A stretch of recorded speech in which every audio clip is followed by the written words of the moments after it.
That is the collective exhale of the gaming community, because Horizon Zero Dawn is officially as great as we all hoped it would be. Review scores hit this morning. It's currently trending around a 90 on a Metacritic. I've been playing the game all weekend, and I can attest this is one phenomenal piece of media. I think it is probably the most enjoyable and incredibly engaging, awe-inspiring game I've played since The Last of Us. Just the whole package is wondrous, and I absolutely love it. So big thanks to the people at PlayStation for sending me a review copy so that I could cover this early for you guys. I'll be making a number of impressions videos as we lead up to the launch on February 28th today, doing sort of my review in progress for you all. Now, I won't spoil anything. I've played about 15 hours. As you're watching this, I'm aggressively playing more and more and more. But what I want to do for you here is provide a deep dive into some of the more nuanced aspects and mechanics of the game. So what is the world like? What are the characters like? How is your moment-to-moment experience with the full game of Horizon Zero Dawn? And what does that all entail? So, it's just a magical world.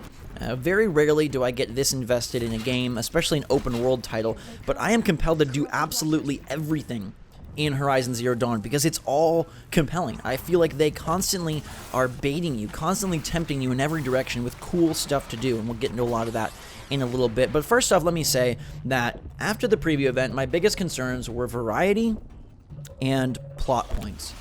I thought that it flowed and felt exceptional. The combat is great. The robotic dinos are a super fun enemy force to fight. Aloy controls very, very well, and all of her on-the-fly moveset, like crafting, jumping, rolling, slow-mo, firing, all of that is just brilliantly executed.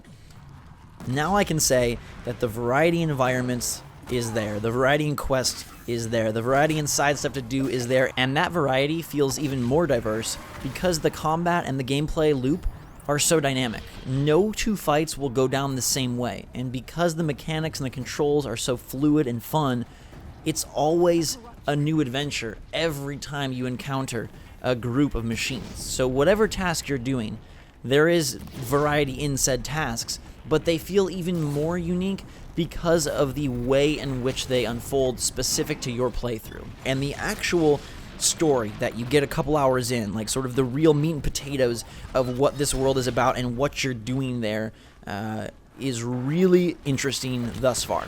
Now, we'll see if they're able to carry that through to the end of the plot, but so far I've been impressed, and I think the story that is beneath the surface is, to me, more exciting than what you already know. So the sort of like the back of the box story is Aloy, this outcast, and the world is facing corruption and these metal machines. What happened in the apocalypse that the whole world has reverted to hunters and gatherers?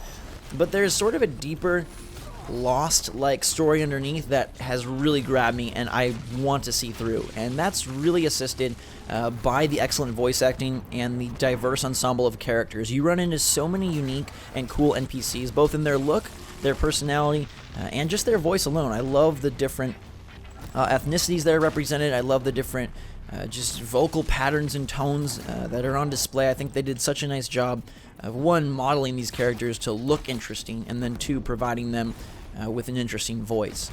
So the combat continues to be phenomenal. The exploration is even better, because at the preview event I was trying to rush through as much of the mainline story and the main missions as I could, but now, given my own copy, I'm able to sort of sit back and take in the entire world.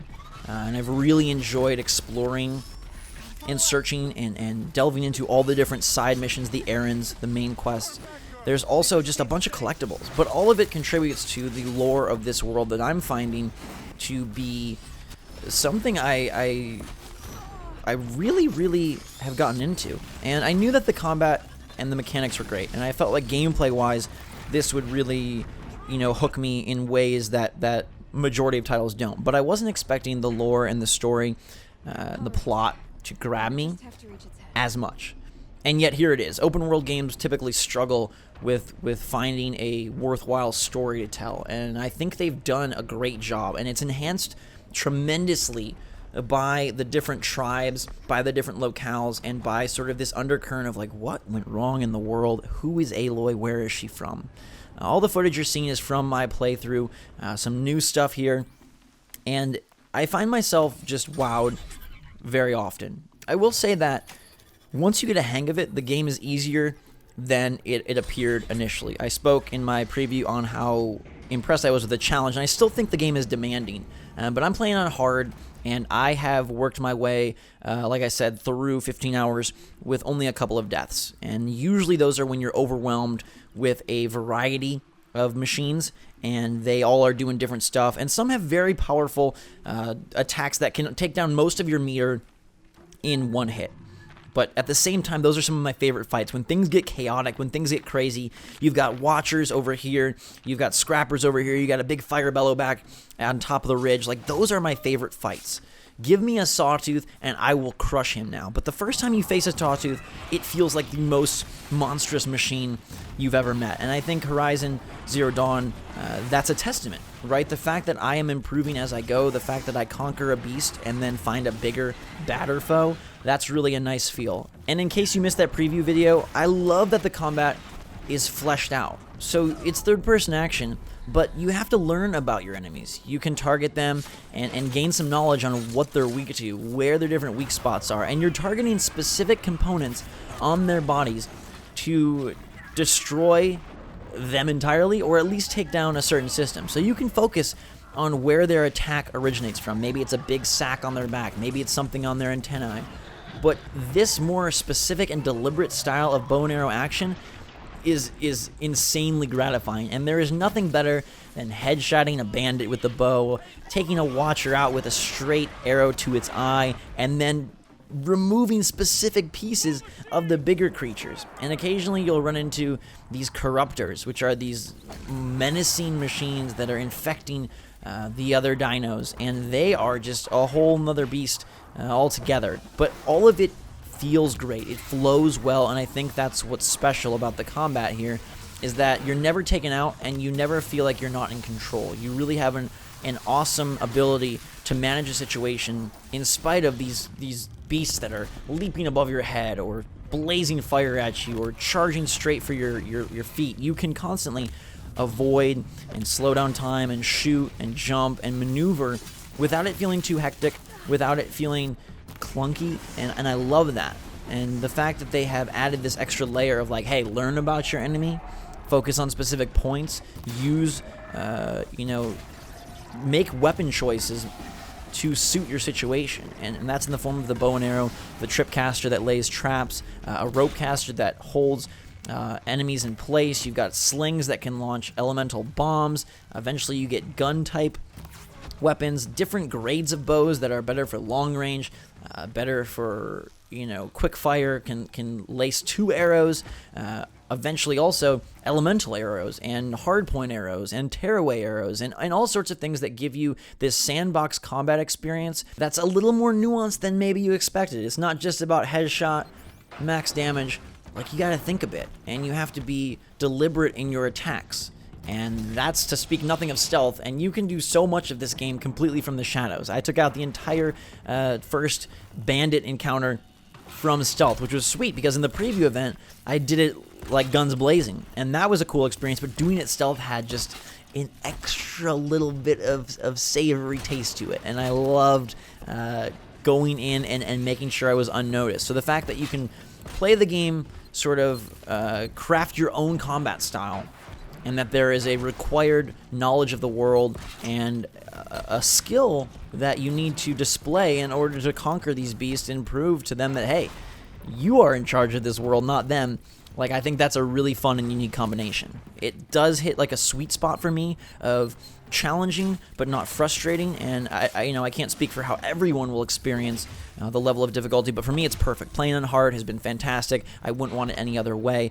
I will say, once you get some hours with the bow, you become pretty darn proficient, so don't get discouraged if early on you're dying a lot or having some trouble. The machines take time to get used to, and definitely my 5-hour preview session a month back was helpful in preparing me for this quest. But that session didn't prepare me for the depth of the world. And just to go into that a little bit, you find all sorts of things strewn across. Side quests are, character NPC driven, mini missions. Main quests obviously catapult the story towards its inevitable conclusion, and then errands are sort of diversions. But there's other things as well. One of my favorites being the hunting lodges, the Hunter's Trials, which are these places where you can test your skills to earn blazing suns, different badges, different medals, and there's multiple across the map.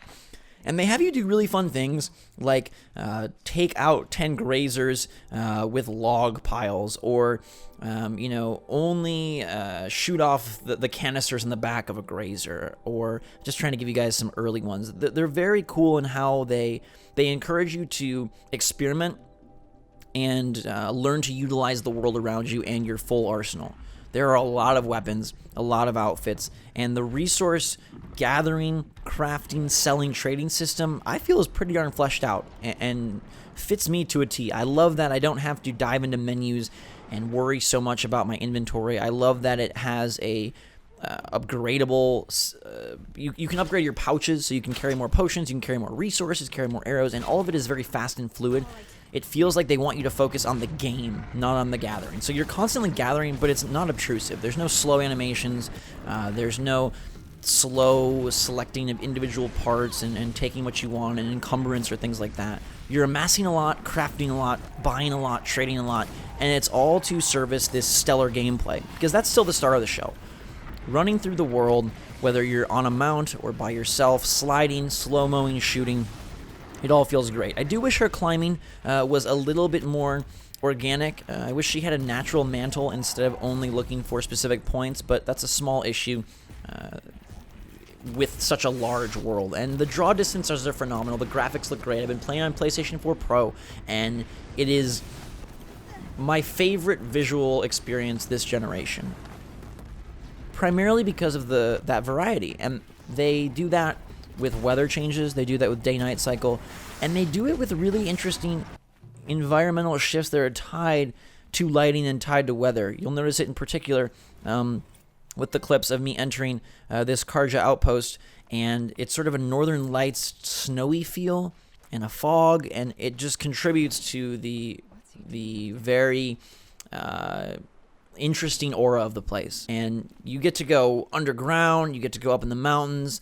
and exploring the metal world, the world before, I find to be super thrilling. It's cool to see how everything was built, and there's even some like elements where you're collecting little like looks into the past, which I didn't even know were in the game, and that was very fun. You're collecting little like trinkets and figures. You acquire all of these different notes and all of these holograms and all of these audio logs, and it really pieces together slowly but surely the world as it was. And I don't have all the answers yet, and I hope that they're fulfilling, because the premises they've set forth are exciting, and now they just need the follow through, and they just need the finishing touches, and hopefully it gets there. It seems like, based on the full reviews I've read, that it at least does a darn good job of it. If not, the best job, at least a darn good job. So I'll judge that for myself when I get there, but so far very pleased. I have run into some new machines, and I like what I see. I love that they're, at least throughout the first 15, consistently introducing new elements. You're consistently getting new weapons, or meeting new characters, or fighting new machines, or finding new environments. And not just new environments, but new types of environments, right? There's this legend on your map that you have to uncover for yourself. So I saw this symbol, I was like, what the heck is that? Turns out it was a cauldron. And cauldrons are these underground places that house machinery and things of the metal world. Like I said, I'm going to try to talk around spoilers. There's even one moment where I was like, holy crap, and I called my girlfriend to say, I cannot believe that such and such is in the game, and that this is something I'm going to do, because it seemed so surprising. Like, it wasn't something I thought they would do. And there's been a couple moments like that, and I don't want to ruin those for you. I think that the game is completely worth the $60 price point, completely worth the purchase, one of the shining jewels of the PlayStation 4 library, and one of the best games this generation. I don't need to finish it to tell you that it is freaking fantastic, and the flaws that are there, I've seen some people say that they feel it's a little bit of, too much stuff smushed together, a little too generic. I can see where they're coming from. It does not strike me that way. Like I said, I'm not really an open world player. Big RPGs typically bore me, but this one I find fun. And see, what makes this all so good, in terms of the side quests, the errands, the side objectives, the collectibles, is I feel like it all is contributing to the greater good, to a greater purpose, and it feels like you are moving forth no matter what you choose to do. Because look, you're gaining XP, which is going to help you get new skills. You're gaining resources. Every time you take down an enemy machine, whatever you're doing, even if you're just wandering, those are more resources, possibly rare resources, that you'll use for crafting, for trading, for enhancing and upgrading Aloy. And you'll see story bits along the way, whether it's in the form of a collectible or just a really gorgeous vista that hints at something long forgotten. I think that a game that is able to convey purpose throughout every action in its open world is remarkable, and that is why I want to do it all. Because it's not just about ticking a box. It's not just about checking off, a slew of items on a list. It really feels like you are Aloy, Huntress of the Wild, and everything you do contributes to said character's growth and your overall understanding and progress through the world. And I have tried to peel myself away from doing everything, and I can't, because it's all so fun. And leveling up Aloy and acquiring the new skills, they really modify your game experience, and I like taking her throughout the world and just learning more about her, because as you discuss things with other NPCs, you learn more about Aloy. And I've found, like, Aloy's sass and charm to be a real high point for me, and I didn't expect to like her that much. I thought, okay, cool, they've got this redheaded sort of, huntress girl as the lead. That's really great.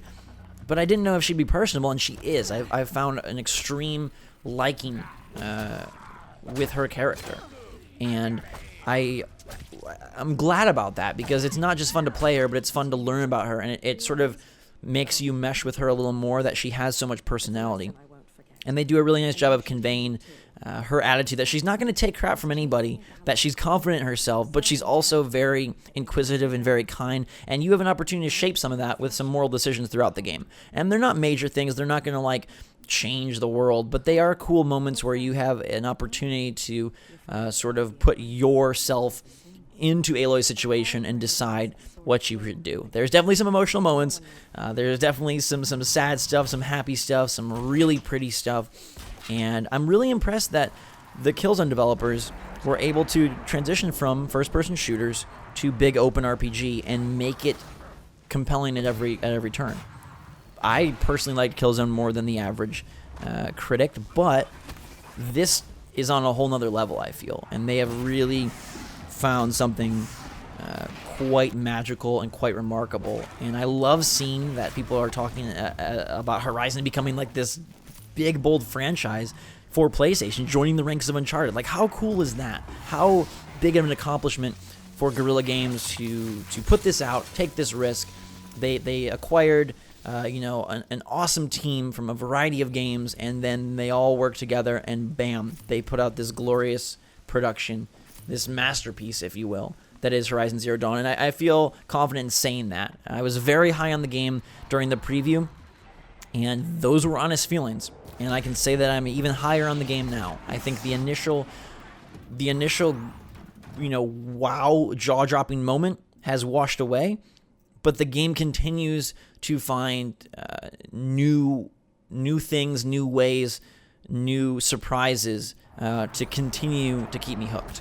And I cannot wait to play more. So I'm going to go back and play more. If you guys have any questions, you want to see anything specific, you want to know anything, let me know in the comments below. Hit that like button if you want more Horizon Zero Dawn coverage. I will try to bring you guys as much as I can, given the embargoes. And then as a sort of a future thing, I will be doing a full series. I didn't plan on doing it, but I love the game so much, and I wanted to kind of harken back to my roots. I know I haven't done a lot of walkthroughs lately, but I wanted to do a full playthrough of this, so that is in the works, and that will be happening starting next Monday. For now, though, I will leave you with these video clips and these words. I hope it fills you with anticipation and excitement, because you should be, and it's great to feel that way. In today's world, so much weird stuff is going on. Like, this is a game that we needed, and I love that it's so good. It's not just kind of good. It's not just very good. It's not just, wow, this is a really impressive game. Like, I feel like this is a defining game that for me will join the ranks of The Last of Us and BioShock and Uncharted as some of my top titles of the last decade. And for that, I'm very grateful to Guerrilla Games and Aloy and all those pesky machines that continue to try to bump into me and shoot me and take me down with their elemental assaults. But I will not falter.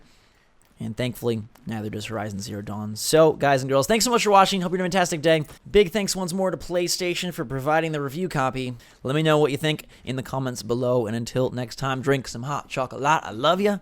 And we will see you all later.